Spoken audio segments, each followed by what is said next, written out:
The door creaked open just enough to let me peek inside. My heart pounded in my chest as I clung to the frame, my breath shallow and uneven. There they were, my husband and the girl who once sold lemonade on our street, on our bed. His hands traced her bare back, his voice a soft whisper that I couldn't make out but knew all too well. In that moment my world shattered, leaving behind only betrayal, rage, and a fire I never thought I had in me. Imagine this. You've built a life with someone for over 30 years. You've shared laughter, tears, and countless memories. You think you know them better than anyone else. But then, one ordinary day, you discover a secret so devastating, it shatters everything you thought was true. Betrayal cuts deep, but what happens next? Do you walk away, or do you fight back in a way they'll never forget? This is my story, a story of love, betrayal, and a lesson that changed everything. Now, let me take you back to where the story begins. At 57, I found myself amid what seemed like a perfect life. I'm Angela Carter, a woman whose curves defy the passage of time, even as silver strands weave through my long black hair and delicate lines grace my face. My skin glows with a warm caramel hue, a beautiful legacy of my heritage, while my hazel eyes retain a glimmer of youth despite the subtle dimming that life has wrought. Though I have evolved from the spirited young bride who wed Paul Carter 3 decades ago, I remain vibrant, graceful, and proud. Paul exudes charm and charisma. At 60, he still possesses an allure that captivated me all those years ago. With his tall stature and broad shoulders, he radiates undeniable confidence, his smile drawing everyone's gaze the moment he enters a room. We have traversed life together, navigating the ups and downs of children, careers, and family disagreements. With our 3 adult children having left home, our spacious residence now exudes a serene yet cozy atmosphere.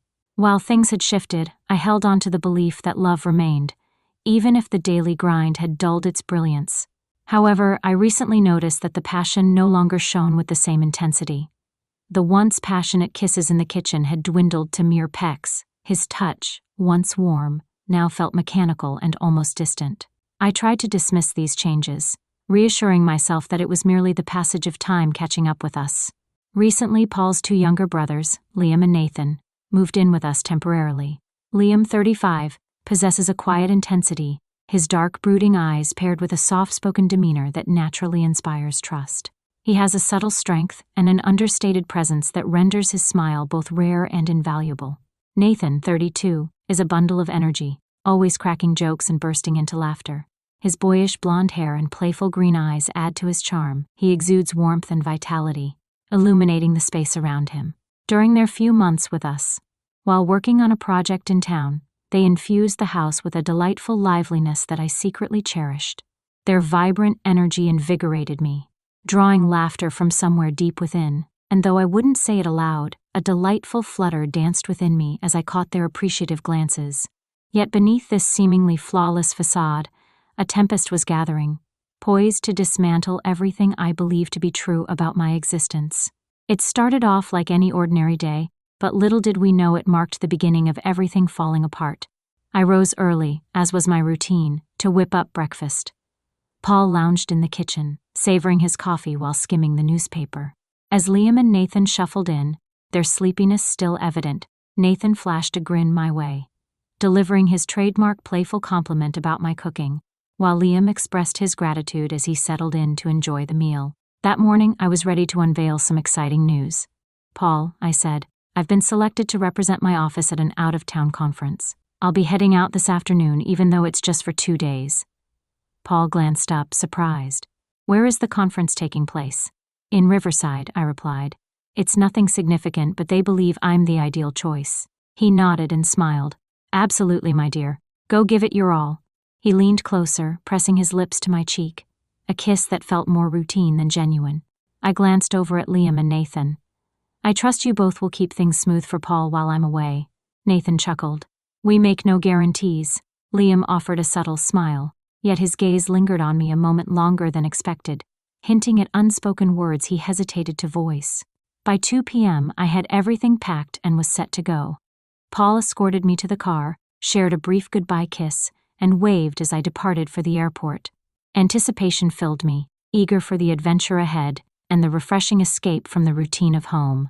I longed to immerse myself in a new setting, connect with new faces, and break free from the familiarity I had grown accustomed to over the years. However, destiny had different intentions. As I stood at the airport with my suitcase beside me, a peculiar blend of excitement and anxiety washed over me. The terminal buzzed with activity as travelers mingled amidst the lively chatter, and the rhythmic sound of rolling suitcases echoed around. I glanced at my phone, curious about how much longer I would need to wait before boarding. Suddenly, it vibrated in my grasp. It was my superior. Seeing his name on the screen made my heart drop. "The conference has been cancelled," he stated bluntly. "There are a few logistical challenges with the venue. I sincerely apologize, Angela. I understand this is a bit rushed." I managed a courteous reply, ending the call with a strained smile that swiftly disappeared. Thoughts surged through my mind. What was the next step? I wasn't ready to return home just yet. I had eagerly anticipated a transformation, but now there were no options available. With hesitation, I climbed into the taxi heading back home, the journey stretching out before me, leaving me with countless thoughts to ponder. As I replayed Paul's farewell kiss, I noted the absence of genuine passion behind it, as his eyes seemed to gaze beyond me. Could I have been imagining things? Had he been distant for longer than I was willing to acknowledge? Upon arriving home, the questions swirling in my mind had multiplied, and a sense of unease took root in my chest. When the taxi pulled into the driveway, I realized that Liam and Nathan's car was missing. That was typical. They frequently ran errands or enjoyed a drink in the evenings. As I turned the key and opened the front door, I stepped into the familiar space beyond. The house was unsettlingly quiet. With a decisive thud, I placed my suitcase on the floor and gently shut the door, sealing off the world outside. The silence was neither soothing nor recognizable. It simply felt wrong. An unusual emptiness lingered in the air without Paul around. Silence enveloped a space. No greeting, no sound of his voice, no light noise from the TV, nor the familiar hum of his laptop keys. I called for Paul, but the house swallowed my voice. Silence lingered with heavy intent. After placing my bag down, I gently shut the door behind me. The sharp click of the latch resonated eerily in the stillness. I reassured myself that he was likely napping. He had cultivated that habit post-retirement, calling it a well-deserved luxury after decades of dedication. A wry smile crossed my face at the thought. As I ascended the stairs, I pondered that napping was merely a way to evade reality, much like the man in question. With deliberate slowness, I climbed, the floorboards groaning softly underfoot. A teasing smile danced across my lips as I intended to rib him about his laziness for slipping away for another midday nap. He detested when I confronted him, often stating a man deserved his rest. His irritation struck me as oddly charming, even though it frequently masked a deeper frustration simmering beneath our relationship. However, as I approached the top of the stairs, that playful notion vanished. My heart froze at the sound, delicate and unmistakably clear. It rendered me motionless. A soft murmur drifted through the air from our bedroom. My stomach knotted tightly. It was a whisper, too subtle to be uttered in solitude. My heart raced, palms slick with sweat as thoughts raced through endless possibilities. I hoped I was merely overreacting, wishing it was all in my head. Yet my feet seemed to have a mind of their own, propelling me onward. I walked toward the door, which stood slightly ajar, allowing a thin beam of light to spill into the shadowy hallway. My heart raced as I nudged it open wide enough to catch a glimpse inside, and then I laid my eyes on them. The sight struck me with an intensity that left me breathless, stunned. Paul had company. He was with Jasmine, the 22-year-old daughter of our neighbors, the same girl who once sold lemonade on the corner during her childhood. The girl I had watched grow up. She was in there with my husband on the bed we shared. As I clutched the door frame for stability, my legs wavered on the brink of collapse beneath me. My hands trembled, yet I remained still, feeling paralyzed as the terrifying scene unfolded before my eyes. Paul overlooked my presence, completely absorbed, entirely captivated by her. His hands glided over her bare back, his lips softly grazing her neck. He murmured something beyond my reach, his voice intimate in a way that had once felt like mine. The bile surged in my throat, searing with the acrid taste of betrayal. How long had this situation been unfolding? How many times had I kissed him, held him, trusted him, all while this was happening behind my back? Thoughts surged with an overwhelming tide of unanswered questions, each one more gut-wrenching than the last. Then Jasmine caught sight of me, her eyes widening with terror as color drained from her complexion. She shoved Paul aside. "Angela!" she exclaimed, her voice quivering with emotion at the sound of my name. Paul turned, his expression morphing from confusion to sheer panic. "Angela," he faltered, urgency thrumming through his voice. "This is not—" I didn't wait for him to finish. My feet propelled me forward, racing ahead of thought, leading me out of the room and down the stairs. My vision, clouded by tears and rage, registered Paul's voice echoing behind me. "Angela, hold on a moment!" His footsteps thundered on the floor as he pursued me. I entered the living room breathless and panting, my breath coming in ragged gasps as I struggled to comprehend what I had just witnessed. My hands trembled as I balled them into fists, battling the overwhelming urge to scream. Paul approached, his complexion drained, embodying guilt and shame. "Angela, it didn't mean anything," he said. Desperation seeped into his voice as he extended a hand toward me. I stepped back, raising my palm to signal him to halt. "Don't touch me," I spat, my voice shaking with fury. "It was a mistake," he insisted, his words spilling out in a hurried stream, a fleeting lapse in strength. "I love you, Angela. I kindly ask you to hear me out." A mistake, the word reverberated in my mind, a harsh echo. Did he refer to it as a mistake each time he slipped away to be with her? Did he truly believe lying to my face was the right choice? The awareness of his actions lurking in the shadows left me gasping under betrayal's heavy burden. Though my knees trembled, I stood my ground, determined not to show weakness in front of him. Silently, I pivoted and walked away, my sight blurring as I shut myself in the guest bedroom. The moment the door clicked shut, everything came flooding out. Hot, bitter tears streamed down my cheeks as I fell onto the bed, overwhelmed. I held the pillow tightly against my chest, stifling the sobs that shook my entire being. Visions of Paul and Jasmine surged through my thoughts, harsh and striking, each more agonizing than the last. Tears flowed down my face, leaving my throat raw and my chest feeling like an empty void. How could he betray me like this, after 3 decades of marriage, after everything we faced together? How could he possibly betray me for someone young enough to be his daughter? I wept until every tear was spent, leaving me feeling hollow and devoid of emotion. In that void, one thought emerged, igniting a fierce flame deep within me. I won't allow him to escape this. In the days that followed, I wore a mask of forgiveness, yet beneath the surface churned a tempest of anger, humiliation, and pain.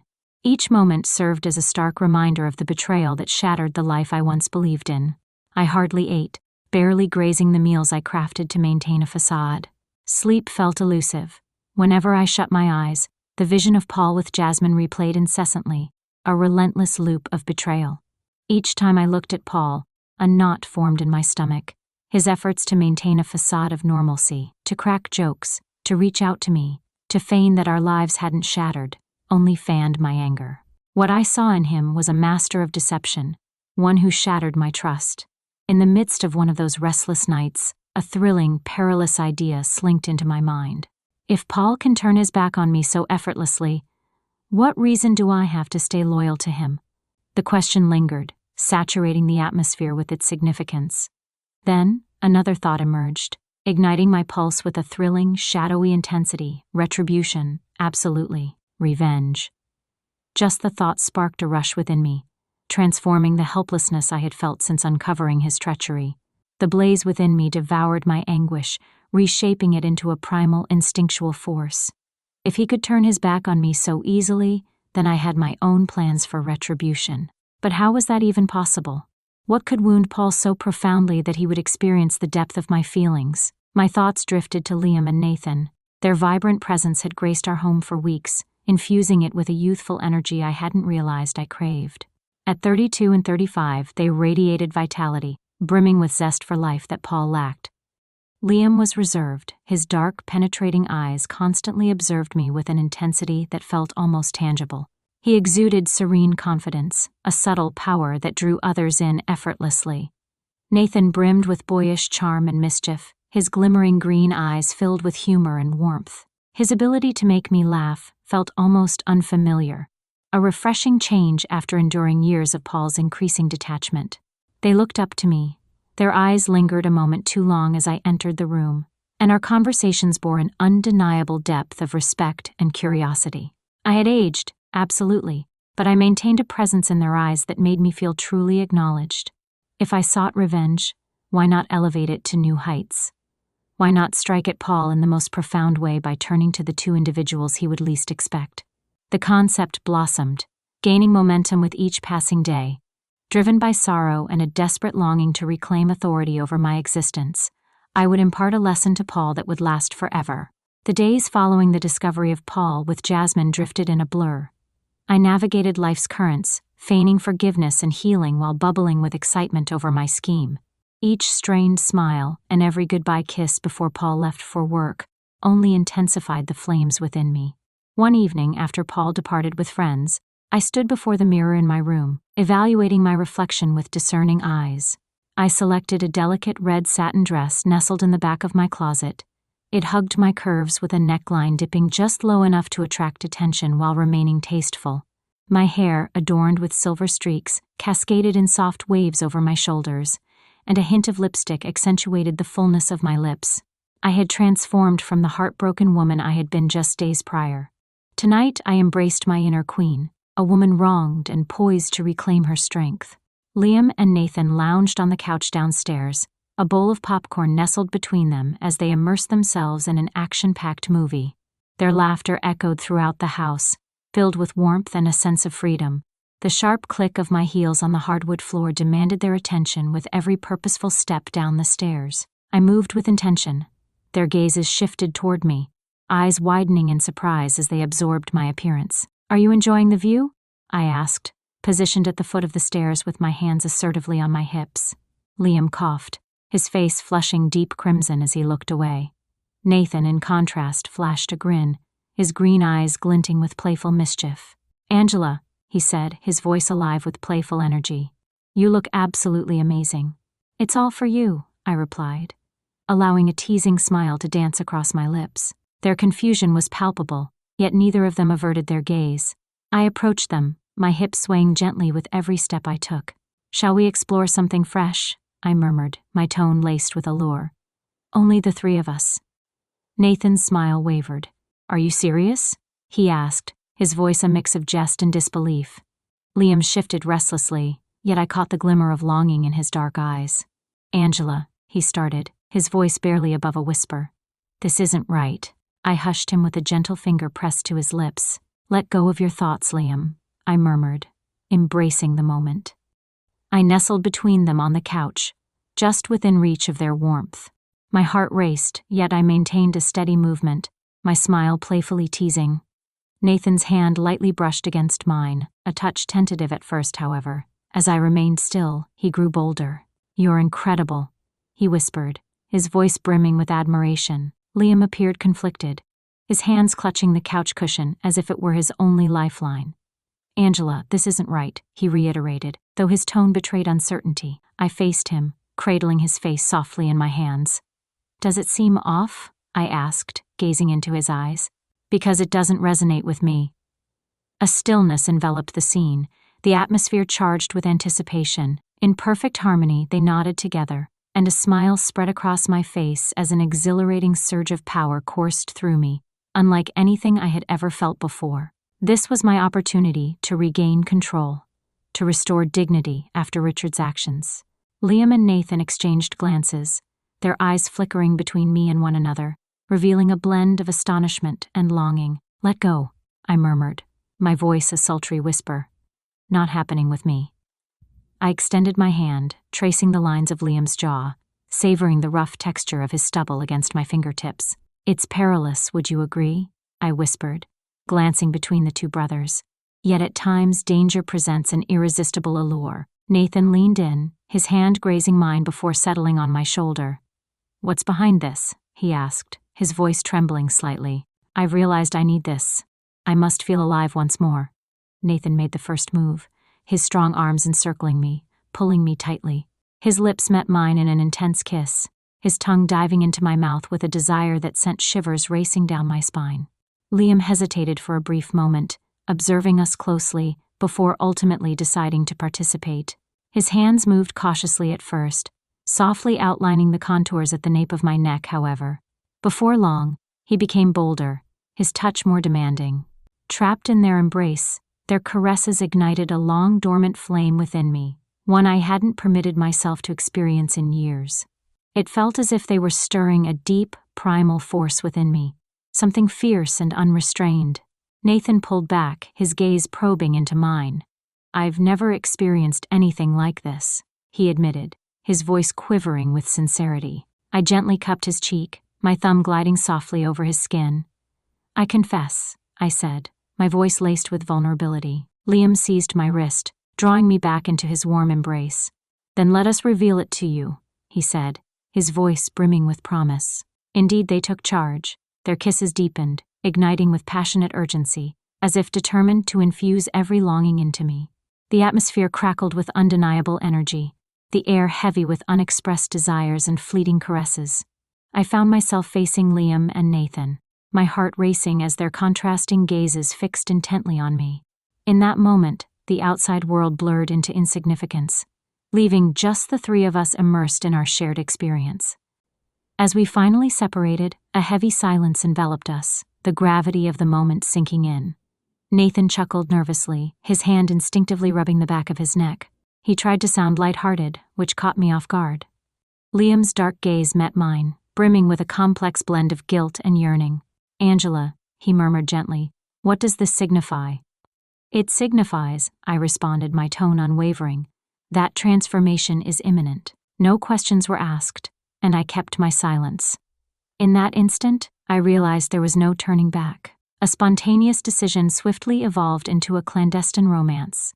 Liam and Nathan were utterly captivated by me, and I was fully entranced by their ability to revive feelings of desire, strength, and vitality. We took great care to ensure Paul remained unaware as he left for work. Each morning, I devised reasons to linger in the living room with his brothers, our hands brushing softly, our gazes heavy with unvoiced commitments. In the quiet of the night, while Paul lay soundly asleep, I stealthily rose from the bed, discovering one, or, at times, both of them patiently awaiting me in the guest room. It was thrilling, audacious, but I was unfazed. For the first time in years, I stepped into the light, no longer the woman lurking in the shadows, overlooked and undervalued. I basked in the spotlight, the focus of their admiration, and I savored every moment.